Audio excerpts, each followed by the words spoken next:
Level 1. The cracked concrete. You are 7 years old, and the ball you're kicking isn't round anymore. One side is flat from years of hitting the wall behind your building. The field is a strip of cracked concrete wedged between two apartment blocks, chalk lines drawn by someone's older brother, half worn away by rain. Your knees are scraped raw. You don't feel it. The only thing that matters is the ball, the space in front of you, and the kid marking you who's bigger, faster, meaner than you'll ever be at this age. You nutmeg him anyway. Someone laughs. Your father watches from the balcony above, arms resting on the railing, saying nothing. He never says much when you play. He just watches, the way a man watches weather roll in, like he's trying to read something in you before you've read it in yourself. Your mother calls you in for dinner, and you ignore her twice. The streetlights buzz on. You can't see the ball anymore, just its shadow, just the sound it makes against your foot. That sound, hollow, specific, alive, is the closest thing to peace you've ever felt. You don't know it yet, but this is the only time you'll ever play this game for free. Tonight, though, the ball is just a ball. Tonight, your father is just a man on a balcony, watching his kid disappear into something he doesn't yet have the words for. Level 2. The trial. You are 11, standing in a line of 40 kids wearing bibs that don't match your shirt, and your stomach is folding in on itself.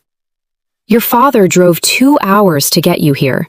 He's standing behind the fence, arms crossed, saying nothing, and you've learned by now that his silence isn't distance.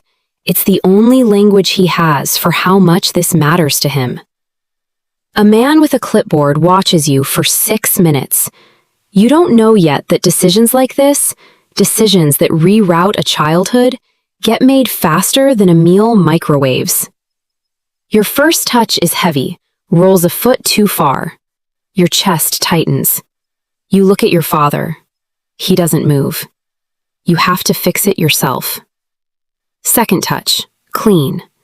Third, a turn, a burst of pace, a ball threaded through two defenders that makes a coach mutter something and write on his clipboard.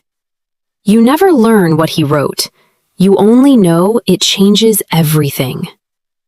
2 weeks later, a letter arrives. Your mother cries in the kitchen. Your father reads it twice, folds it once, and puts it in his jacket pocket instead of leaving it on the table. Weeks later, you'll find it still there, worn soft at the creases, like he's been carrying it against his chest the whole time. He never tells you he's proud. He just starts driving you to training at 5 in the morning without being asked. And somehow, that says more than words would have. Level 3. The Academy. You are 14, and your childhood has been replaced by a schedule. Wake at 5:30, school until 3, training until 7, homework you're too tired to finish, sleep, repeat. Your body betrays you for 8 months during a growth spurt at 13, legs too long for your own coordination, touch gone clumsy, confidence gone with it. You watch coach's eyes drift toward kids whose bodies didn't rebel the way yours did.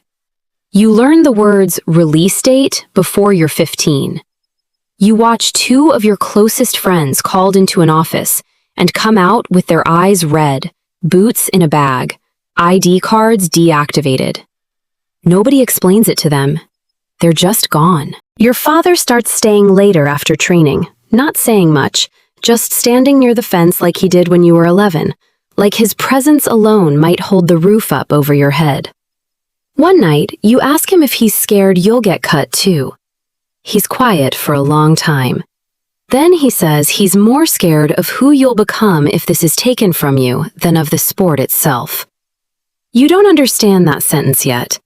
You will, eventually, just not for another decade. You start playing scared. Every touch feels like an audition you can't afford to fail. Level 4. The debut. You are 18, Sitting in a locker room that smells like liniment and turf, hands shaking. The manager reads the lineup. Your name is on it. A starter. You throw up quietly in a bathroom stall before walking out. You rinse your mouth, look in the mirror for 4 seconds, and don't recognize the face staring back. It looks like someone who's already given something up, though you haven't stepped on the pitch yet. You look for your father in the stands before kickoff. You find him in the second row, not cheering like everyone around him, just sitting still, hands clasped, watching the way he always has, like he's trying to memorize the moment before it's gone. The tunnel swallows thought. 40,000 people. Your first touch is instinct, trained into your body across 11 years of concrete and drills and quiet men on balconies and behind fences. In the 63rd minute, a pass finds you, and for a second and a half, time stops. You score. The stadium detonates.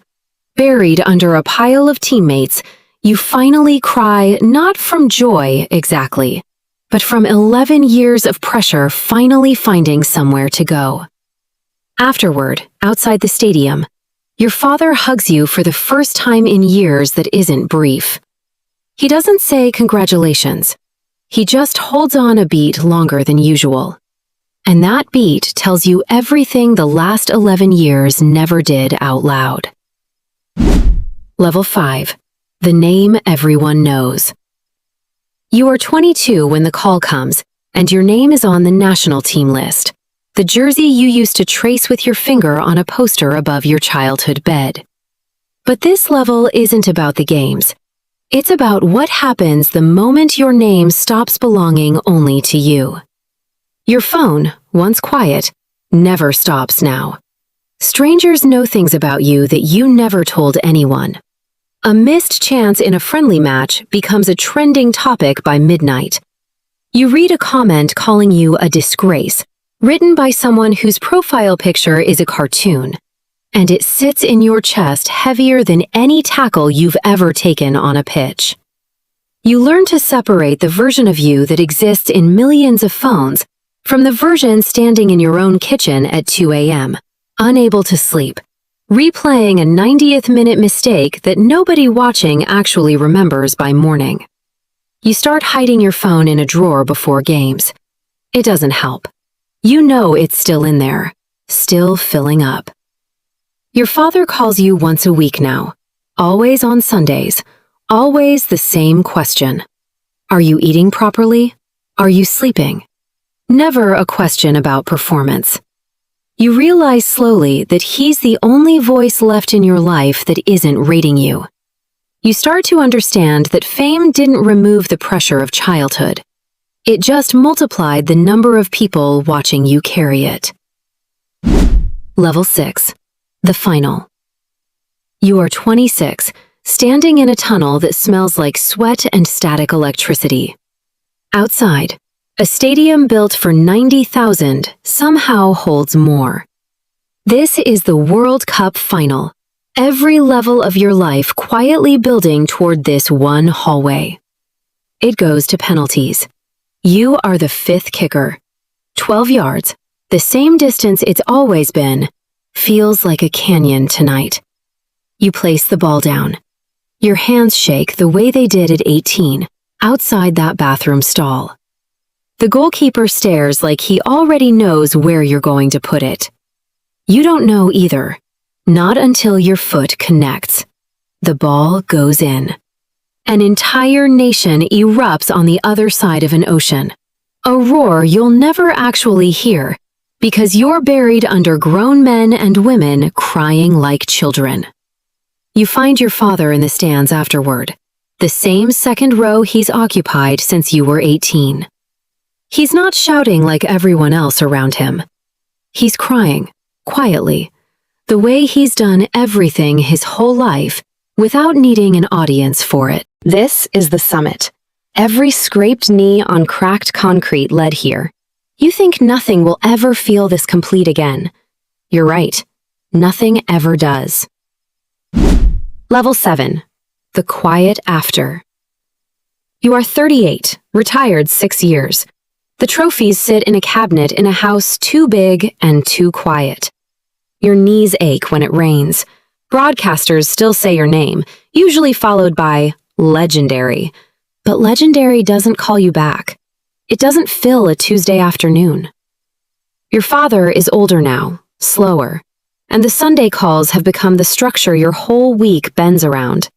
He still asks if you're eating properly. He still doesn't ask about the sport, even now, as if he understood decades ago that you were always more than what your feet could do. You watch old highlights alone sometimes, a drink you didn't need but poured anyway. You watch a younger version of yourself sprint down a wing with a freedom you can't locate in your body anymore. And you wonder exactly when the joy slipped out of the thing that gave you everything. Level 8. The field again. You drive past a cracked concrete field one afternoon, wedged between two apartment blocks, chalk lines barely visible under new rain. A group of kids are playing with a ball gone flat on one side. You slow the car. A small kid nutmegs a bigger one. The bigger one shoves back. The small one gets up laughing instead of crying, already turning to chase the ball again like the shove never happened. On a balcony above the field, a man leans on the railing, arms resting, saying nothing, watching the way men like your father have always watched, trying to read something in a child before the child has read it in themselves. You sit there a long moment, engine idling, watching your own beginning replay itself in front of a stranger who has no idea what it costs and no idea what it gives. You drive away before anyone notices you watching. Behind you, the game continues exactly as it always has, indifferent to who it lifts, indifferent to who it eventually sets back down, already writing a new name on a clipboard somewhere nobody sees.